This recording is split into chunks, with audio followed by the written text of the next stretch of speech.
Tingnan niyo po, ang tinapay, simbolo ng katawan ng Panginoong Hesus. Ang saro, na simbolo ng dugo ng Panginoong Hesus. Ang katawan ng Panginoong Hesus. Ito yung dahilan kung bakit ang Panginoong Hesus ay namatay at muling nabuhay. Ito rin ang dahilan kung bakit siya pinarusahan, kung bakit siya nasaktan. Para ikaw at ako ay kanyang iligtas. Upang ikaw at ako ay kanyang dalhin doon sa pinangako niya na kaligtasan. Hindi lang yung katawan ang nasaktan na parusahan, kundi pamamagitan din ng kanyang katawan, lahat ang may karamdaman ay pwedeng gumaling. At ang dugo ng Panginoong Kristo ang nagsisimbolo, ang sarong nito, nagsisimbolo ng dugo ng Panginoong Hesus na nagpapayag sa atin na sa pamamagitan ng kanyang dugo ang lahat ng ating karumihan at kasalanan ay nilinis ng kanyang mahal na dugo. At ang dugo ng Panginoong Hesus lamang ang makapaglilinis ng lahat ng ating karumihan.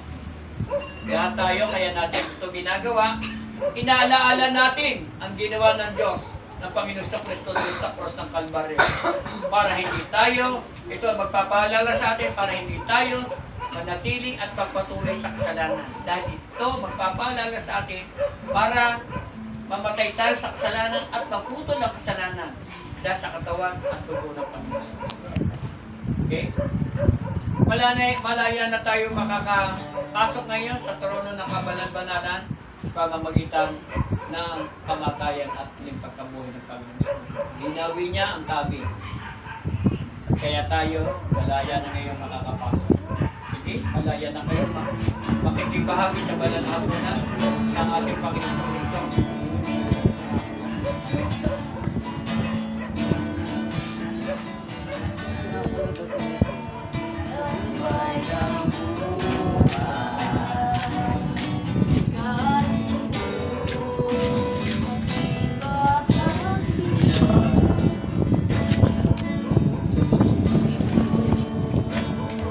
you, Amay.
Ipinapahayag ninyo ang kamatayan ng Panginoon hanggang sa kanyang muling pagpangito. Unahin muna natin ang pinapahayag.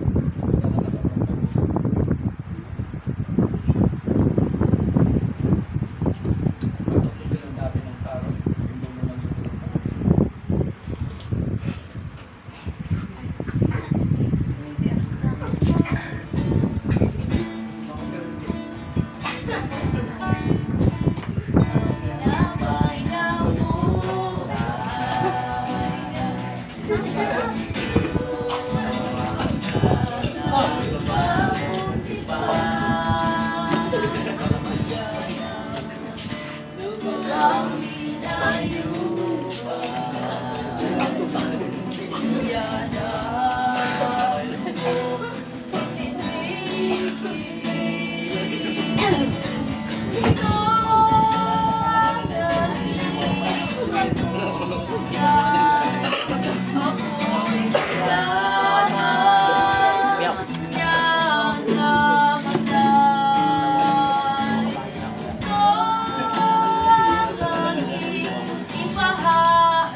po na patuloy na tayo pinapahayagan ng Diyos na sa kanya